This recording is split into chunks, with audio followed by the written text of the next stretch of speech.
औज़ुबिल्लाहिमिनश्शैतानिर्रजीम बिस्मिल्लाहिर्रहमानिर्रहीम अस्सलामु अलैकुम वरहमतुल्लाहि वबरकातुहू। उम्मीद है आप सब लोग खैरियत से होंगे, खुश होंगे।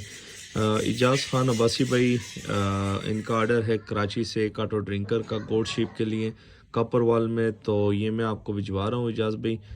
इंशाल्लाह ये आपको परसों होपफुली आपको मिल जाएगा। वैसे आज फ्राइडे है और संडे को इनका बंद होता है एमएनपी का, लेकिन शायद ये सैटरडे तक में भी आपको कल मिल जाए, लेकिन हो सकता है कि कल ना मिले तो फिर ये इंशाल्लाह आपको मिलेगा मंडे को।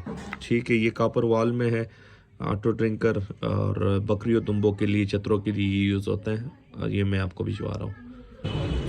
ये जी इजाज़ भाई एमएनपी के ऑफिस से मैं आपको भिजवा रहा हूँ ऑटो ड्रिंकर, और रिसिप्ट भी मैं आपके साथ शेयर करता हूँ व्हाट्सएप पे।